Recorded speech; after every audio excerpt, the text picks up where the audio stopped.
This is N&I Bites Big Learnings, a podcast where fellow healthcare professionals converse about the latest on nutrition science. Join us as Andrew Prentice, Alexandra Kermack, and Linden share their knowledge and insights on nutrition for preconception health and fertility. Welcome to our podcast, N&I Bites Big Learnings. I hope by now that there are several of you who've become regular listeners. My name is Andrew Prentice. I'm Professor of International Nutrition at the London School of Hygiene and Tropical Medicine. And it's my great pleasure to welcome two contributors, Linda Stocker and Alexandra Kermack, to today's podcast.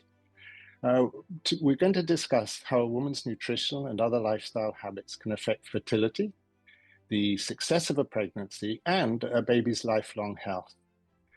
Linda Stocker is a consultant obstetrician working at University Hospital Southampton here in the UK. She specializes in maternal and fetal medicine and researches how pre-pregnancy actions and behaviors and the circadian rhythm affect reproductive outcomes. Alex Kermack, also from England, is a consultant in obstetrics and gynecology at Frimley Park Hospital and works as a senior lecturer at the New Medical School at the University of Surrey. Her main area of research is how lifestyle, particularly nutrition, affects fertility and pregnancy. Linden and Alex, great pleasure to welcome you both to the episode of N&I Bites. Thank you very much for having us. Now, today we're going to be discussing your paper on nutrition and preconception health and fertility, which appears in a recent issue of Analyse Nestlé. Many of our regular listeners are health professionals who deal with children, but you make the very important statement that the issues we're about to talk about are important to anyone who comes into contact with people of childbearing age. So I know there's going to be something for everyone in this episode. Alex, if I may start with you. In your paper, you use the phrase people of childbearing age rather than what we might have said in the past, women of childbearing age. Tell us about the role, if you would, of potential fathers in determining fertility. Well, thank you very much for noticing that. I think the first thing to say is that diet's really important for both the women and the men. And so we absolutely need to be talking about people of childbearing age and be talking to everyone about how they can optimize their reproductive health. So looking at men specifically, well, firstly, diet affects sperm quality. We know that there are certain micronutrients like omega-3, zinc, selenium, and folate that are really important. But more recent studies have started to examine diet as a whole. And one of the diets that's commonly been examined is the Mediterranean diet. And research has demonstrated that eating more fruit and vegetables, seafood, whole grains, legumes, low-fat dairy is really beneficial. And then really recently in 2025, there's been an interesting study that's been published by an Italian group. And that's looked at the fact that a large dietary intake of ultra-processed food, which obviously is very topical in the UK, was inversely associated with sperm concentration. So lots of ultra-processed food lowered your sperm concentration and the progressive motility of the sperm. And that was looking at men of reproductive age. Yeah, so we know it's really important for the sperm quality, but what's really, really interesting is that there's also this huge growing body of evidence that it's also really important for the development of the baby in utero. So even though obviously that's what the woman's eating, the paternal diet prior to conception modifies the sperm epigenetically, which I know we're going to talk about a bit later. And actually, I've recently published a collaboration between Southampton and Singapore that demonstrated this change in small non-coding RNAs in the sperm with a dietary intervention of omega-3 and fatty acids, vitamin D and olive oil. So it's really important throughout, but we're demonstrating more and more that actually what the men eat is not only important for conceiving, but then important for the health of the offspring. Brilliant. And as you say, we'll get into that a little bit later. And of course, not forgetting, I mean, you've quite rightly focused for this podcast on nutrition, but not forgetting, of course, the role of smoking and alcohol. I'll just throw that in. Of course, so, yes. Your paper covers several key areas that we need to think about. And I thought it'd be best if we walk through each of these, You start with optimizing fertility, and we've just talked a bit about that already. There is much to say, but perhaps you could tease out some of the key take-home messages that non-specialist health professionals can share with families. You also point out that there's much still to be discovered, and evidence is sometimes fragile. So perhaps we should stick to the nutrients with the strongest evidence. We've talked about the men a bit. Linden, can I ask you to have a start on optimizing fertility in terms of women? Of course. So we know that good nutrition is important for maternal health prior to and during the early stages of pregnancy. And we know that it can enhance reproductive health when a woman has a well-balanced diet to provide the essential nutrients that she needs, especially for endocrine optimization, so balancing your hormones, as well as her gamete quality. So for, in her case, the oocytes, which of course have been there for her entire reproductive life and before, and for overall reproductive function. Now, I suppose, yes, as you say, there is evidence that nutritional supplements and a balanced diet rich in, as Alex said, vitamins, minerals, antioxidants, and the healthy fats, so avoiding the trans fats and increasing doses of omega-3 and omega-6, can improve those chances of conception. I think the difficulty is that various researchers have considered particular nutrients in isolation, but that's very difficult to study and it's very difficult to advise about because as humans, we consume these nutrients in combination with the foods that we eat. So these often work together, these nutrients together in metabolic pathways in a complex way rather than having individual effects. So with the exception of specific deficiencies, for example, vitamin D deficiency, it's difficult to attribute the importance of one single, either micro or macronutrient to the reproductive success of a woman. And that's also true about the impact on the periconceptual maternal diet on the long-term health of her child, because we know that what a woman eats around the time of conception won't only have an important impact on her baby then, but also into the childhood and the adulthood of that unborn baby. So diet around conception almost certainly impacts the offspring's well-being and the risk of disease throughout their life. Now, you asked about nutrients with the strongest evidence, and like I said, it's difficult to tease that out from the literature. But I suppose as an obstetrician, the question I get asked most often, and the question that I'm very confident answering, is about whether or not women should take folic acid around the time of conception. And we know that international guidelines routinely recommend taking 400 micrograms of folic acid daily for ideally at least 12 weeks preconceptually to reduce the problems with neural tube defects. So the difficulty is that although we advise this both on a national and international level, a large proportion of women don't adhere to these guidelines. So I have a slight bias as an obstetrician, but I think that would be my take-home message. Well, absolutely. And of course, as a professor of nutrition, I frequently use that as the very best of the cases of, randomized controlled trials that have proven without any shadow of a doubt that folic acid helps to reduce the prevalence of neural tube defects. Now, one thing I'll throw in, if I may, is you haven't yet mentioned energy balance and body mass index. So we have fascinating work in the Gambia, which shows that there's a seasonality in the number of conceptions during the so-called hungry season. Women really shut off their ovarian axis, hypothalamic pituitary ovarian axis. It shuts down and they have far fewer babies. And then when the harvest comes, they have far more. And there's very good evidence from the USA that shows there's a sort of U-shaped relationship between body mass index and fertility and ovulation. If you're too thin, as is well known, you won't ovulate. But also if you're overweight, you get into difficulties as well. So, and I guess that brings us on, maybe Alex, to the next bit of this whole equation, which is relating to supporting the optimal hormonal balance and function, which we've already talked about a bit. But are there particular nutrients here that are going to sort of set the progesterone, estrogen, and so forth that will prepare a woman best for pregnancy?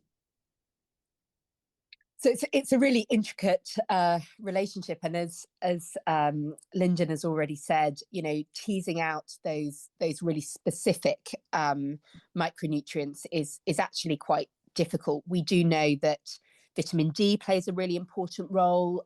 We know that omega-3 fatty acids do, and obviously the folate or folic acid that we've already discussed. But there is kind of far more to it than that. Diets that are rich in the fish, so the omega-3 fatty acids, we've talked about those before, and it's those Mediterranean diets that are really positively correlated with the quality of ovulation. And then conversely, the more westernized diets, so diets rich in processed meat, sugary drinks and sweets, seem to negatively impact endocrine and reproductive health. And looking at kind of what you've already said and touched on about body mass index, that goes absolutely hand in hand with diet. Yes, the female obesity disrupts that hypothalamic pituitary gonadal axis and leads to hormonal imbalances that then impair that reproductive control. And that's linked to a number of things. So the conversion of androgens to estrogen in the fat cells, insulin resistance, which I'm particularly interested in as I run a gestational diabetes clinic. So, I know that link with insulin resistance and hyperinsulinemia is really important. But also, there's thyroid irregularities that come with increased weight gain and hormonal imbalances and elevated leptin levels. And then similarly, there's the underweight individuals who again, there's these hormonal disruptions. So I think, it's about having a really balanced diet, isn't it? With carbohydrates, protein, and fats that complement each other, and trying not to exclude any macronutrients from your diet, but equally not having too much of one. I think what's so important is that you've reminded us that we eat foods, not nutrients. So in a way, my question about are there any particular nutrients was misplaced. And you've very adroitly reminded us that it's about foods and diets. It's not about individual nutrients. Thank you for that. Now, we've, Linden, maybe turning back to you. One section of your chapter discusses sperm and egg quality. We've kind of discussed that a fair bit already, but I wondered if you'd just tell people a piece of information that shocked me when I saw it, which is how long the journey is for an individual egg and sperm in the weeks before a conception occurs. Yes, absolutely. And like I previously said, as I'm sure your listeners are aware, a woman is born with all the oocytes or the eggs she'll ever release. But the final maturation stage is important for embryogenesis, the development of the fetus. Take 45 to 60 days from the initial recruitment of that particular oocyte, the secondary follicle stage, and then another 45 to 60 days until a single egg is ovulated. So you can see that there's a long run up, and you can imagine that any dietary influence over that time is likely to have an effect. And I suppose you compare that with spermatozoa, which are continually being produced. But even that process in and of itself takes around 64 days.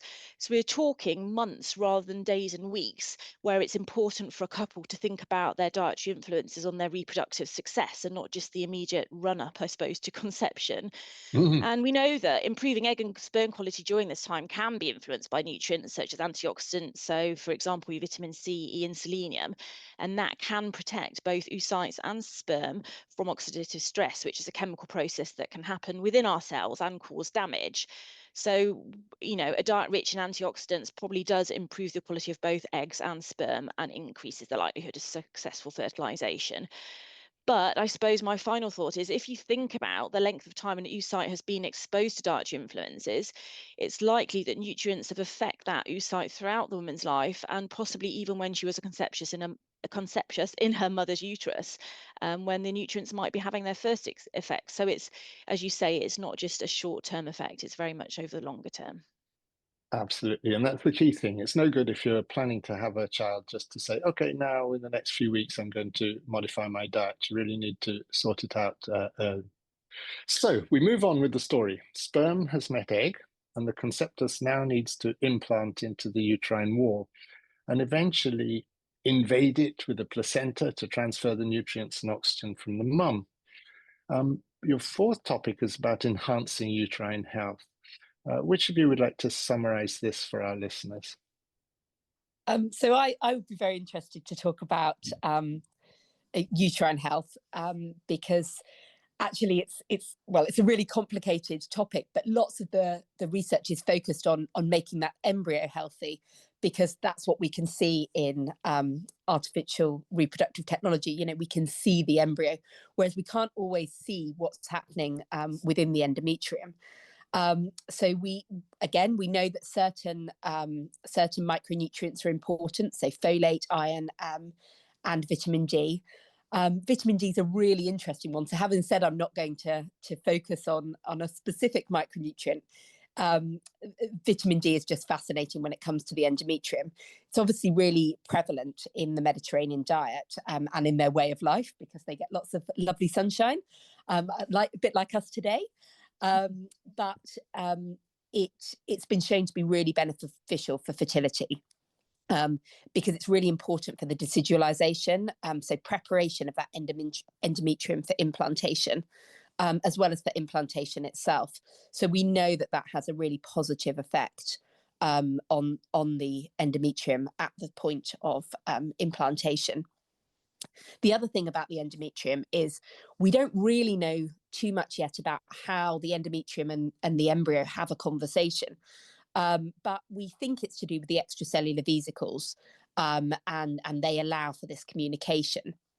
And there is some work being done at the moment to look at whether these extracellular vesicles can be altered, improved, for want of a better word, by omega-3. So when you use an omega-3 oil to test the tubes, it's been shown that there's an improved chance of conception. So this poses the question of whether omega-3 in the diet also improves the extracellular vesicles, these communication tools in the endometrium. And again, that's back to this Mediterranean diet, isn't it? It's back to the low ultra processed food, healthy, fresh fruits and vegetables, seafood, that we just keep harping back to. So the endometrium is really fascinating. And so important. I mean, it's easy to imagine this. Since it takes at least 8 weeks before the placenta starts functioning, you've got to have, in that sort of jelly that the egg is embedded within, it's got to be filled with lots of lovely, healthy nutrients and a lack of antioxidants and so forth. Now, very sadly, we're running out of time. So I wanted to talk a tiny bit more about epigenetics. Now, we've touched on this already. Very briefly, to those of you who don't know, you'll understand, of course, that our genes are inherited from our parents. Epigenetics is the process by which those genes are labeled in various ways to tell them, whether to speak a bit more loudly, express themselves more or less, etc., which ultimately is important for cell differentiation and all aspects of health.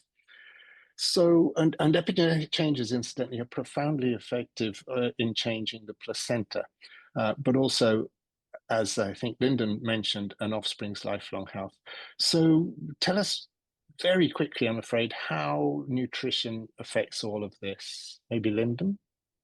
Yes, thank you. So, as you've quite nicely outlined, epigenetic changes are important, but they're also reversible.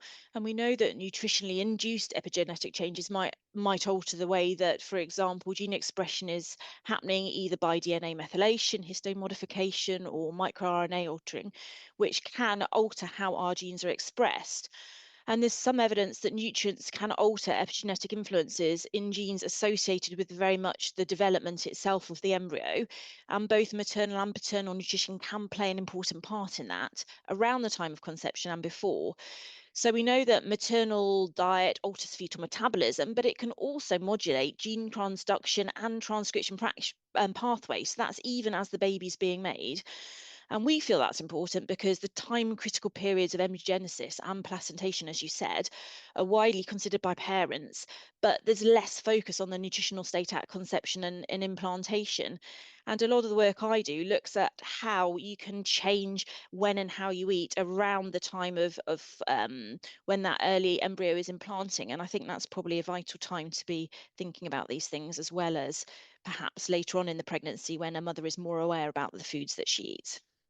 Indeed, and we've shown in our work in the Gambia that the seasonal changes in foods can have a massive effect with Yeah. really strong phenotypic outcomes: obesity, thyroid function, development of the pancreas, and so forth. So this is an emerging area, but so important. And these changes, incidentally, occur within the very first few days of embryogenesis. Thank you so much, Dr. Stoker and Kermack. You've walked us brilliantly through the important aspects of nutrition in relation to pregnancy and reproductive health in general, and you've shown us how critical it is for parents to be, emphasizing parents to be, not just mothers to eat well in preparation for that exciting journey ahead of them. As is usual in these podcasts, I'm going to quickly summarize, using your own words from your paper, the key areas that we've covered. So we need to optimize the fertility of both parents, and there are numerous nutritional ways that can occur. We need to support a healthy and functional hormonal balance, and again, nutrients, but particularly energy balance and body mass index are really important there. Improving egg and sperm quality. We've talked about the journey, the time frames, and the nutrients that are necessary for that. Enhancing uterine health, which we've just touched on, and how critical that is. And then one area we didn't really get time to go into was promoting the overall health and well-being of the whole family as they undertake this journey. Now, along each of these paths, there's a critical role for a balanced, nutrient-rich diet, maintaining a healthy body weight, and a healthy weight gain in pregnancy, incidentally, which we've covered in another podcast, and avoiding the adverse effects of smoking and alcohol. So, Linden, Alex, thank you so much for your contributions. Thank you for having us. Much. And thank you, dear listeners, for listening to this edition of our podcast, NNI Bites Big Learnings. Please do subscribe through the NNI 365 app or the NNI website to ensure that you don't miss any of our future offerings. And that concludes today's episode. Thank you for joining us with Andrew Prentice, Alexandra Kermack, and Linden Stalker as we talked about nutrition for preconception health and fertility. We hope you enjoyed and learned from this quick discussion, fellow experts. Till the next episode.